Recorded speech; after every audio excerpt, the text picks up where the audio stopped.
Vi har haft fokus på Englands indflydelse i Indien fra 1600 frem.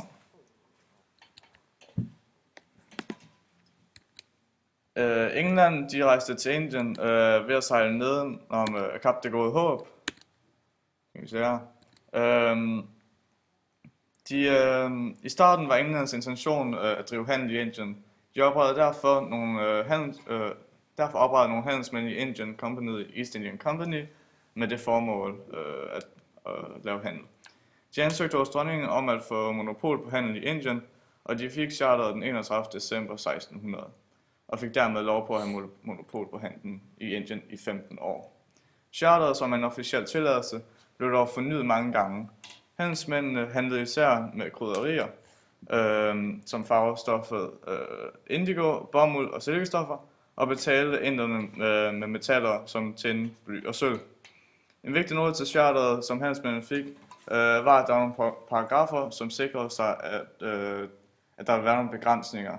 En af de begrænsninger var, at deres hensigt kun lå på handel, og ikke på at erobre og kolonisere. England tjente penge på to måder.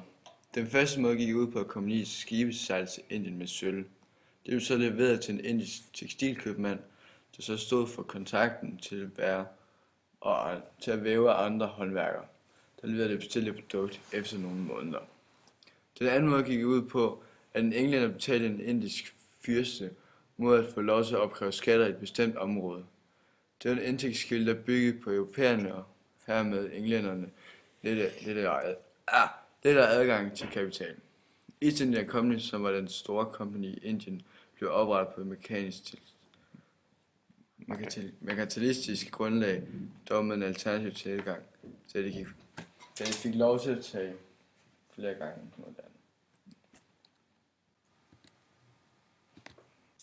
Storbritannien sendte flere tusind handelsmænd over til Indien.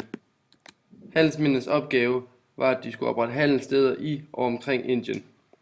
England havde ingen intentioner om at indsætte sig selv som imperialistisk magt, men East Indian Company arbejdede sig stærkere og fik meget indirekte magt. Briterne førte en merkantilistisk pengepolitik. Det betyder, da de kom til Indien, havde de ingen intentioner om at erobre eller kolonisere Indien og indsætte sig selv som formel magt, da de var det eneste, de målte deres rigdom på, og hvor mange penge de havde mellem hænderne. Derfor var handelsmændenes oprindelige intentioner, at de skulle komme og opkræve skatter, mens de også fik købt og solgt meget. En repræsentant fra kompagniet East Indian Company startede med at spørge om tilladelse til Stormongolen om at starte handelssteder i Stormongolens rige. Stormongolen, Jahan Girs hof i Agra, holdte ham hen i 2 år, indtil repræsentanten endte med at tage hjem til kompagniet EIC med en uforrettet sag. Da det ikke lykkedes med en venskabelig løsning, startede kaptajnerne, som sejlede for East Indian Company, med at angribe alle skibe, som var på vej ind i den østindiske kyst. Stormongolen endte med at bøje sig fra det britiske company, da de ikke havde råd til at miste alt det guld og sølv, som companyets flåde tog fra de tilkommende handelsmænd. En af regionen i Østindien, Bengalen, som blev kaldt, havde 146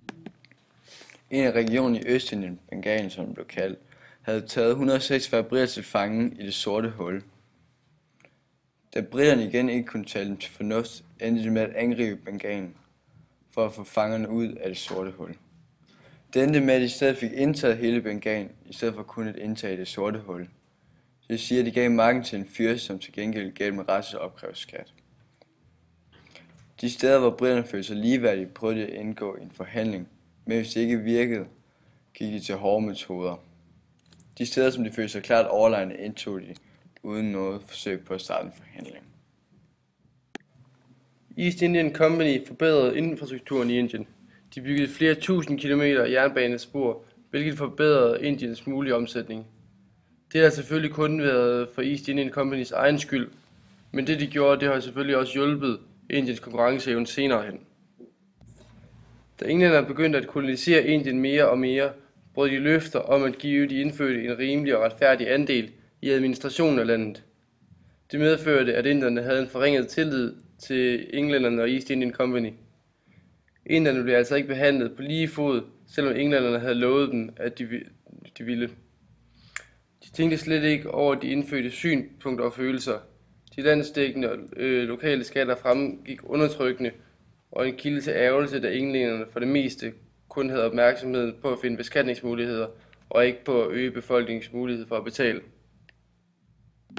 Men ikke alle englændere var ligeglade med Indien. Der var flere, som for eksempel Robert Rickards, der viste i en komité omkring fornyelsen af East India Company Charters i 1813, at han også værdsætter, ligesom mange andre englændere, Indien for det land det er, og vil fremme indernes bekvemmelighed, lykke og sikkerhed, som han udtalte. I dag værdsætter de meget alle de ting, englænderne har gjort for dem.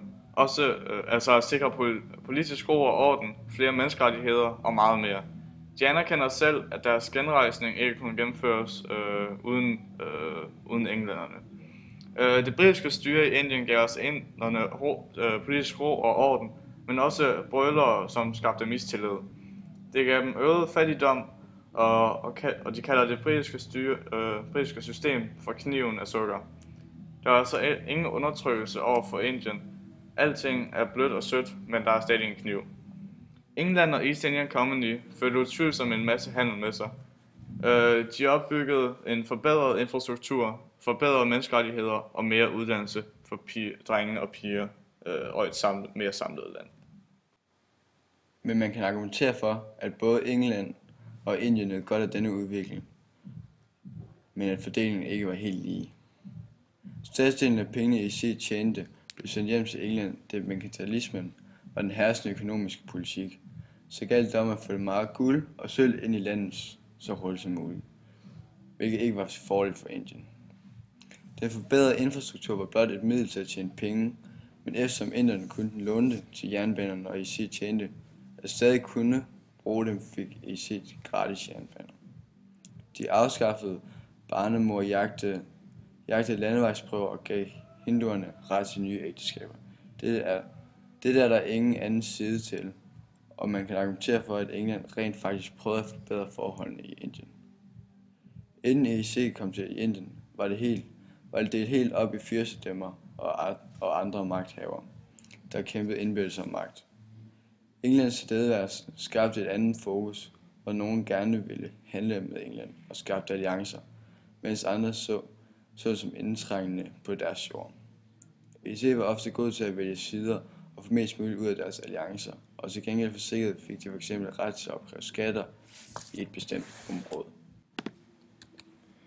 Især skatterne var en stor belastning for den indiske befolkning. Men hvorfor den var så stor fokus på at øge skatteprocenten og indkomsten i stedet for at øge befolkningsindkomsten er uvist.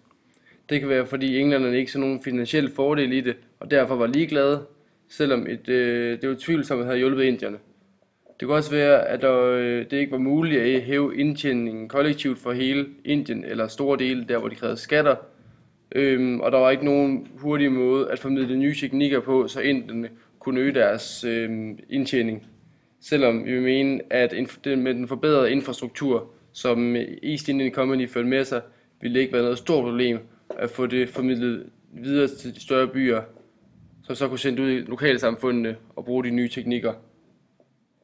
Endelig kunne det være, at englænderne, eller i hvert fald dem, som stod for den kurs, der blev lagt i Indien, ikke kendte til disse udfordringer, som den indiske befolkning stod overfor.